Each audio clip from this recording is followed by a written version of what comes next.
itariki 25 z'ukwezi kwa 12 ni itariki idasanzwe kuko benshi cyane bakunda kuyizihiza. Ndavuga uyu munsi wa Noheli, ni benshi cyane baba bawutegereje kuko niho benshi bagerageza kumera neza kuruta uko bari bameze. Hari benshi bagura imyenda idasanzwe, hari benshi barya bidasanzwe, hari benshi nyine uyu munsi bawizihiza cyane. Ariko uyu munsi nyirango nk'uko benshi babizi, ni umunsi twizihizaho cyangwa tugerageza kwibuka ko Yesu yaje mu isi akavuka, hanyuma nyuma yo kuvuka tuzi ko yaje gupfa, hanyuma akaza no kuzuka, ubu akaba ari mu ijuru. Rero uyu munsi twizihiza isabukuru ye, nagira ngo dusangire ibi ngibi.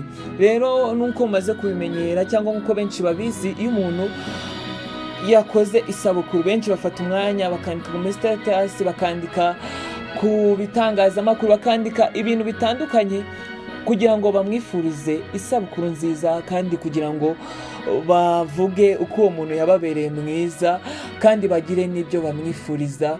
Kandi ngira ngo uwavutse ajya atanga wishes cyangwa akavuga ibyo yifuza.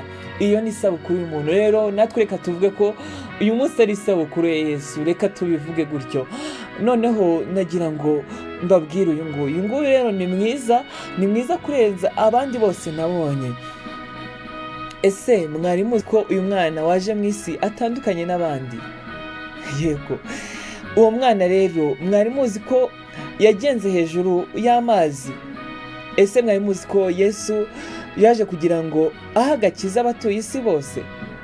Ese wari uzi ko Yesu yaje ngo aguhindure mushya kandi ngo agukize ibyaha byawe? None se mwari muzi ko Yesu yahumuye impumyi? Ese mwari muzi ko Yesu yacyashye umuraba w'inyanja abikoresheje ikiganza cye gikomeye? Ese mwari muzi ko uyu mwana yaje mu isi akaza akaba umuntu, kandi ngo yahoranye n'Imana, gusa ngo yabonye ubwiza bwo mu ijuru atari ubwo kugundira, aremera araza. Ku bwa Yesu impumyi zirahumuka, ku bw'uyu mwana ibipfamatwi birumva, abapfuye barazurwa, kandi ababana n'ubumuga barabiba. Uwo mwana w'Imana umwizere. Ese hari impano twaha uyu mwana?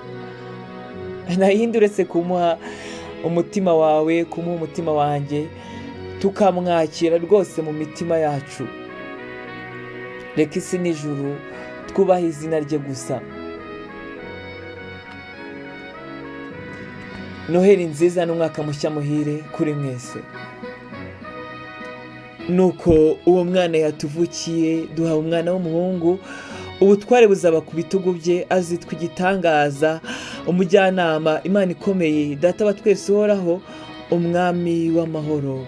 Ngo ufite uwo mwana niwe ufite ubugingo, ufite Yesu niwe ufite ubugingo. Twajyaga turirimba twavuga ngo uwo nguwo ngo ari he, bakavuga ngo ari mu mutima. Nawe uyu mutima wawe uwegurire Yesu uyu munsi kuri iyi Noheli idasanzwe. Umutima wawe uhereze Yesu awuyobore. Ni umwami mwiza koko, kandi ayobora n'ubugwaneza. Evariste Eva TV, mugira amahoro, Imana imuhe umugisha cyane. Nakagaruka.